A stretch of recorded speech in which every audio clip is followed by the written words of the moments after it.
Update कंदासीं अवां खे इस्लामाबाद में वधीक हिक औरत सां मुबैना इज्तिमाई ज़्यादती कई वई आहे। केस दाख़िल कयो वियो। शालीमार पुलिस थाणे ते रावलपिंडी जे रहवासियुनि जी फरियाद ते केस दाख़िल कयो वियो आहे। जवाबदार अमजद खान ऐं आमिर खान नौकरीअ जो आसरो ॾेई हथियारनि जे ज़ोर ते ज़्यादती कई आहे। इस्लामाबाद में वधीक हिक औरत सां मुबैना इज्तिमाई ज़्यादती कई वई आहे, जंहिंजो केस बि दाख़िल कयो वियो आहे। शालीमार पुलिस थाणे ते रावलपिंडी जे रहवासियुनि जी फरियाद ते केस दाख़िल कयो वियो।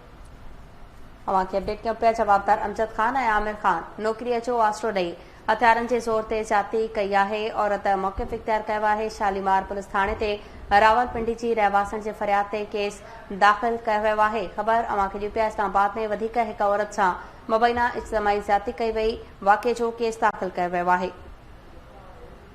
रड़ियूं करण ते जवाबदारनि धमकियूं बि ॾिनियूं ऐं ज़्यादती बि कई। FIR जे मतन में ॼाणायो वियो आहे। इस्लामाबाद में वधीक हिक औरत सां मुबैना इज्तिमाई ज़्यादती कई वई आहे, जंहिंजो केस बि दाख़िल कयो वियो आहे।